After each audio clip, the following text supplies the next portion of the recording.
Tyson, I don't know if you were noticing in the last lesson, I started to refer to work in joules as energy. We're going to tie that together today. Today is called types of energy. First of all, spoiler alert, there are many types of energy. We're going to end up looking at two main types. First of all, in general, a force in the same direction as motion, like F1 below, does positive work. A force in the opposite direction of motion does negative work. So although work can be positive or negative, it's not a vector, it's a scalar, has no direction. So here's the question, what does negative work actually mean? Mesa will come back to that. Let's talk about energy. Here's the official definition of energy. Energy is the ability to do work. And work is what times what? Anyone? Work is what times what? If an object has energy, it has the ability to apply a force over a distance on another object. Energy is the ability to do work. There are lots of different types of energy. One of the ones we're going to look at is the energy of motion. This is called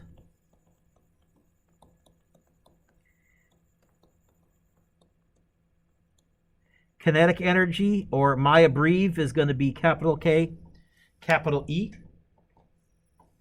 Okay?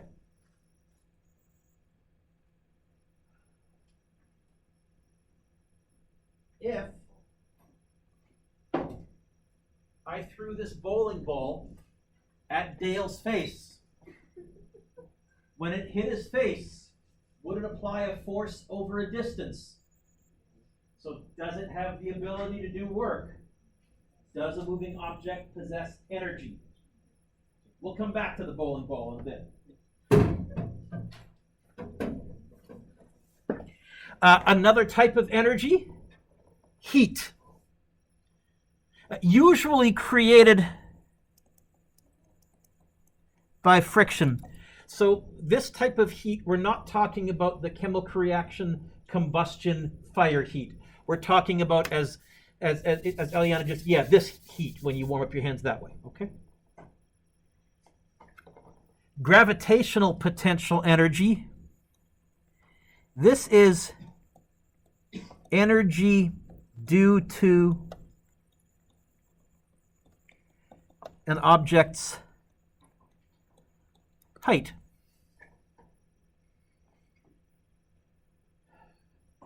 There's also chemical potential energy. So the word potential energy just means stored energy.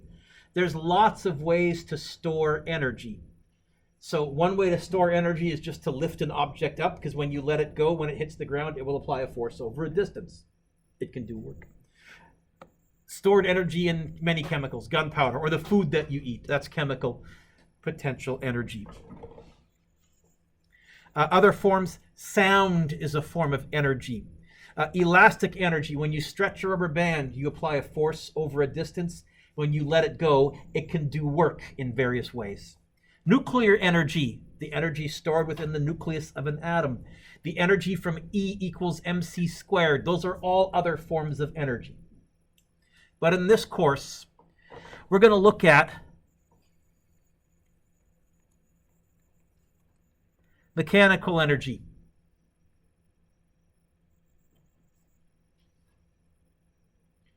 Which is broken down into two main types. Motion and stored. That's a lie. Write those two words down and then cross them out. The proper term, kinetic. Wow, am I having trouble spelling kinetic today? Kinetic, and cross out stored, potential. Kinetic energy and potential energy. And those are the terms I'm going to use. This is what explains negative work. When you do negative work on an object, what this really means is the object is losing energy. You're bleeding energy out of it instead of adding energy to it. Put your pencils down, look up.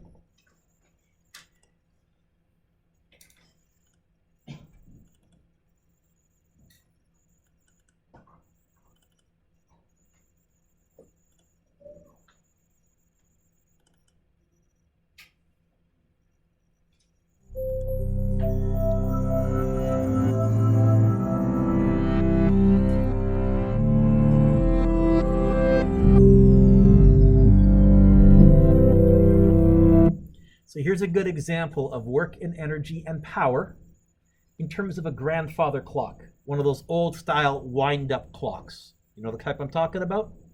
In physics, the concepts of work and power help us understand and explain lots of things in our universe. Let's start with work. Positive work is the energy we put into a system, and negative work is energy that's transferred out. Force in the same direction as the motion was positive work. Force in the opposite direction of motion was negative work. Think of positive work as money being added to your bank account, and negative work as money taken out. In the metric system, work and energy are measured in joules. As an example, let's take a beautiful old mechanical grandfather clock. We transfer energy into the clock when we turn the crank to raise the heavy metal cylinders inside the clock. We've done work, MGH.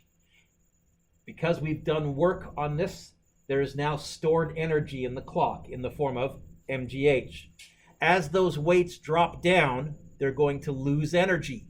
And we can bleed that energy off and use it to run the clock. We're pretty clever at this. When we do this, we're doing positive work, adding energy to the clock.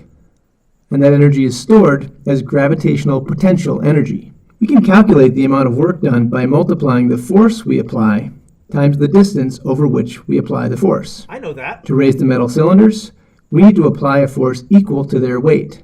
That is, equal to the force of gravity pulling downward on the cylinders. Hey, that's mg. These cylinders weigh 300 newtons, which is pretty heavy, about as much as a small child. And if we lift them 1/2 meter, then we do 300 newtons times 1/2 meter. In your head, 150 joules of work. Or 150 joules of work. Power is the rate at which energy is transferred. When we say rate, we mean the amount of energy transferred per unit of time. In the metric system, power is measured in joules per second. No, power is measured in what? Or watts. The term watt goes back to James Watt, who came up with the concept of horsepower to measure the amount of power produced by a typical workhorse. Overrated. James Watt was a producer of industrial steam engines, and he wanted his potential customers to be able to make comparisons between his steam engines and a familiar quantity, the power they could get from a working horse. This was such a useful idea that the metric system unit for power, the watt, is named after James Watt. Following in James Watt's footsteps, let's compare the amount of power it takes to run this grandfather clock to the power we'd need to run a bright 100-watt light bulb. We can measure the power a person uses to wind the clock by dividing the amount of work they did by the time it took them to do it. If it takes 1 minute or 60 seconds to lift the weights, then they are doing 150 joules divided by 60 seconds, or 2.5 joules per second of work. They are adding energy to the clock at a rate of 2.5 watts. You'd need about 40 times as much to run a bright 100-watt light bulb. Before we let the clock run, the energy is stored as gravitational potential energy of the cylinders. It's like your bank account when you have just deposited money. But if we let the clock run, the cylinders slowly move downward. Energy is leaving the clock. In fact, when the cylinders get to the bottom, all the energy that we put in will have left. So how much power does the clock use? That is, how many joules of energy per second leave the clock if it takes 5 days for the cylinders to return to their original position? We can figure this out because we already know how much work we did when we lifted the cylinders, 150 joules. But this time it took 5 days rather than a minute. 5 days is 5 times 24 times 60 times 60 again, or 432,000 seconds, So we divide the work done by the time and find an answer of about 0.00035 joules per second, or about 0.35 milliwatts. That's a tiny amount of power. This clock uses so little power that you could run almost 300,000 clocks using the same power it takes to run one 100-watt bulb. That's right, you could run a clock in every house in a medium-sized city with that much power. That's a pretty amazing conclusion, and it took knowledge of work and power to figure it out. So that's a nice example of the difference between the two. Power, Paige, it's how fast you're bleeding the energy off, how fast you're doing work. Work, how much energy you're putting into the system. So let's talk a little bit about potential energy. Back to the notes. Potential energy is energy that you're storing in the object. There are many types of potential energy. One classic one is either a bow and arrow or a slingshot. So suppose it takes 250 newtons of force to pull the arrow back 0.78 meters. How many joules of energy are stored in the bow? Hannah, what's A asking me to find? How many what?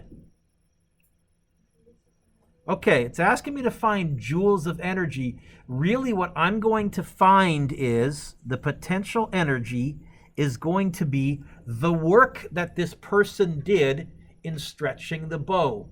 It's going to be force times distance.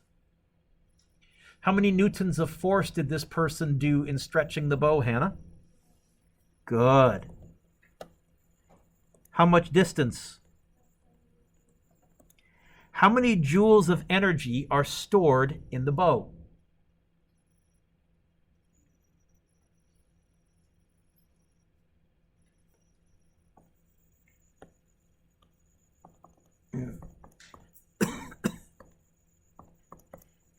Y'all get 195?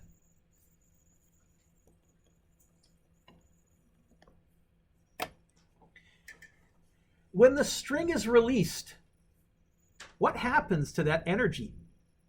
It gets transformed into another type of energy. No, the bow loses energy, but that energy doesn't vanish. It gets transformed into kinetic.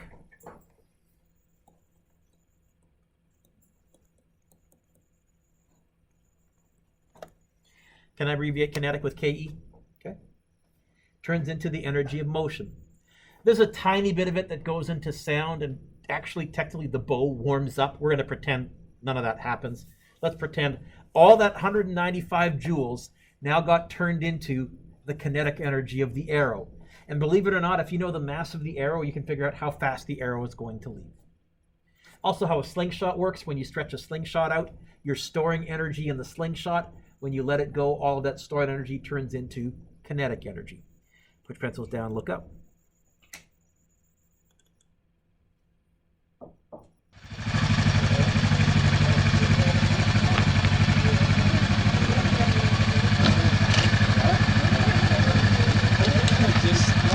Just close the screw a bit. Ready for, like, it's going to spring you forward, you're going to want to, kick you back.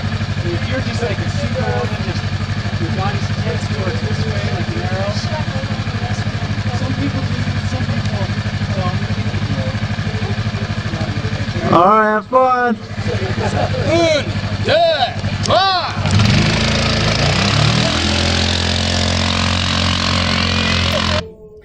Have we applied a force over a distance? Have we done work? Have we then stored energy in this system? When we let this girl go, what will the energy be transformed into? Very kinetic.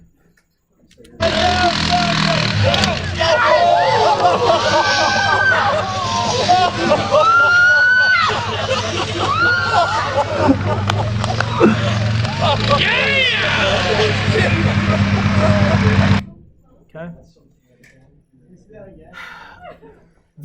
That one there, I would be really concerned about. I would be particularly worried about getting whiplash or injury, but there is a resort, I think it's in Minnesota, that offers this, but you have to pad up, and you're wearing a neck brace, and you're wearing helmets and elbow pads, and they're making you horizontal instead of vertical, so that instead of snapping because your head wants to stay at rest when your body gets accelerated, that'll give you pretty good whiplash. Instead, they have you mounted this way, which means you're channeling it all along your whole body and your spine, which is probably better meant to deal with it. Then I'd be willing to try it, I think. I've seen, there's an amusement park ride kind of like that I saw in Florida, where two people would get into a round cage, and they would get winched downwards on a slingshot, and then when they let go, they go bouncing up and down, back and forth, back and forth, back and forth. Okay?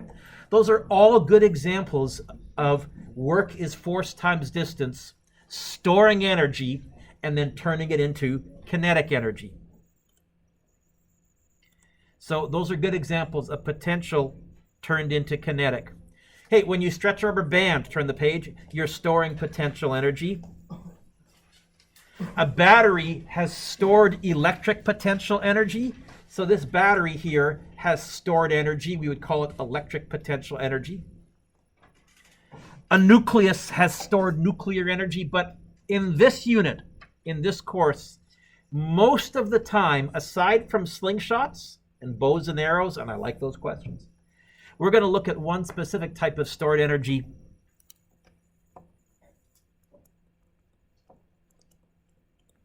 Gravitational potential energy. This is the work that you have to do against gravity in order to change its height. We're going to see if we can derive that equation ourselves. You awake now, Dale? So, the potential energy, specifically gravitational potential energy, so I'm going to put a little G for gravity there. It equals mgh. It depends on three things: how high you lift the object, the mass of the object, and yes, what planet you're on. We're almost always going to be on Earth, okay? So PE equals mgh, or if you happen to know Fg in newtons, it's Fg times h. That's an h, not a b. And there you can see your force times distance in disguise. Energy is the ability to do work. It's the ability to apply a force over a distance. Jaden has a mass of 75 kilograms. What's his weight? Isn't it 75? No. What's his weight? What do I mean when I say weight? No, now. Okay. That's Fg. That's going to be mg. 75 times 9.8. I can do that in my head. It's going to be 750 take away 15, 735? Oh, that's a force, newtons. When Jaden jumps, he can raise his center of mass 75 centimeters. Nice try, Dewick. Go work for Verizon. 0.75 meters, yes? From the ground. At the top of his jump, how much potential energy does he possess? So, potential energy is mgh, if we're talking gravitational potential energy. So, Alex, that's going to be 735 times 0.75, because 735 is mg. You could also go 75 times 9.8 times 0.75. But I'm lazy. You get 551 and change. Units. This is energy. Joules, because energy is the ability to do work. There's a second question. It says, where did that energy come from? Where did that energy come from?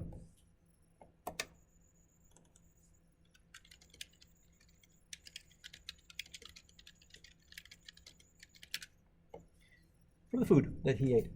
This is why if you jump a whole bunch, you'll feel physically tired because you burned a lot of the food energy that was stored in your system. What if you burn more energy than you took in? That's why you can lose weight by exercising.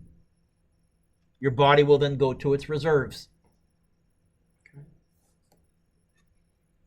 And again, that's something all of you have kind of clued in, but I always like to say, and here's the physics of why that's the case. Yeah. Or if you go on a diet, you eat less food than coming in, you will lose weight. You will, lose mass.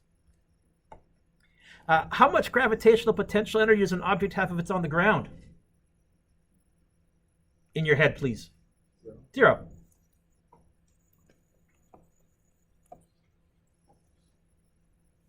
Later on in this unit, you're going to see one of the nice things about energy is we can put the ground wherever we want mathematically.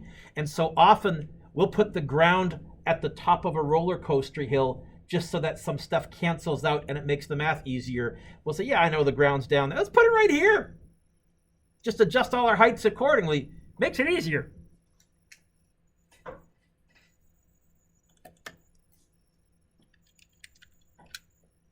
So we talked a little bit about potential energy. Tomorrow, Wednesday, I'm going to be giving you a take-home quiz on everything up to and including today's lesson on efficiency. Okay? I'm also going to finish off this lesson, and we'll get to one of the most important fundamental laws of the universe, the law of conservation of energy, which explains, among other things, roller coasters. We'll look at roller coasters.